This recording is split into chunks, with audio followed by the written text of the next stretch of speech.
I went to college at University of Illinois, Urbana-Champaign, very different from San Jose, California. And I actually just kind of wanted to get out and go do something new because I went through a lot of change and was kind of stuck in this rut back home. So I actually signed up to go to school there and never visited. So I showed up there on day one with my dad, and we drove from O'Hare to university, and it was just cornfields the entire way. And I was like, oh my God, what did I get myself into? And we showed up, and I saw these big, like, those, water tanks, and people were playing, like, cornhole. And I was like, oh my God, what did I get myself into? I was a little freaked out, but it ended up being the best decision I ever made. I got into poker my second semester of freshman year in college. Some friends were playing like $5 to $10 dorm games, and they were like, Texas Hold'em, this is an awesome game. Let's teach all you guys how to play. So, just, like 20 of us from the dorm just started playing.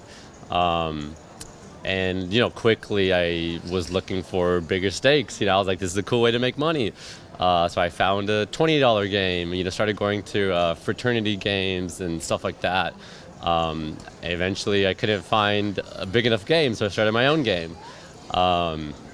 Eventually that wasn't big enough, so I decided why not just, take weekend trips to the Bellagio and, started playing online. And yeah, one thing led to another, and school kind of became secondary. At first I didn't study poker much. I was pretty naturally talented at the game. I was playing a very different unorthodox style, this hyper-aggressive style that not a lot of people were playing back then. And I actually, I think I like built up to like a 10K bankroll, and no one really taught me, bankroll management or any of this stuff. And I just started jumping into 25, 50, no limit, 5K binds of the 10K bankroll. I think I'd bind for like 500 or 1,000, try to run it up.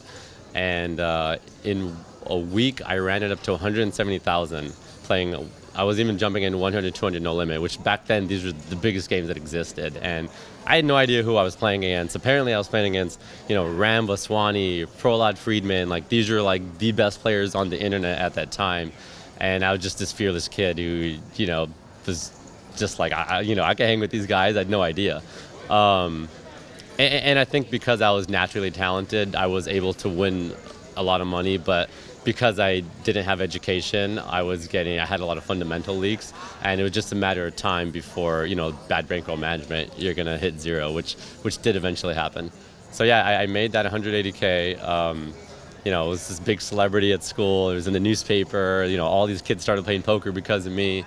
And I think it took about 9 months for me to go broke. Super embarrassed. I hadn't told a bunch of my friends and my family for a while. And it was really tough, actually. Like, I got really depressed. I even took a semester off school, just to go, from zero to hero and then hit rock bottom at such a young age, like not experiencing that was really tough.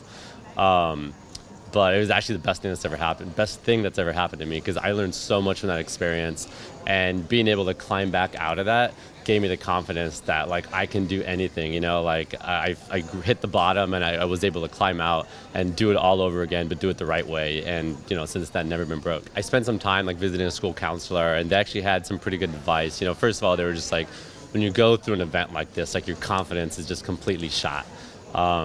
So she showed me a couple things. She said one thing was, she said, go do activities that you used to do when you were younger that made you feel really confident. So I was like, okay, I used to, write rap lyrics. I used to run track. I used to play basketball. I was really good at those things. So, started, taking some of that advice. And the other thing she told me that was stuck with me was, she's like, when you're kind of in a situation like this, you think of all these different life problems you have. I had neglected school now, and then I didn't have any money to show for it. She was like, think of your problems like a rug. You can't lift a rug all at once. You have to lift one corner at a time, then it becomes a lot easier. And she's like, all your problems seem so overwhelming right now, but if you just think about one, knock that one out, everything's gonna seem a lot easier. And I still keep that advice today, and I give it to a lot of people. I think it really helps to kind of remember that.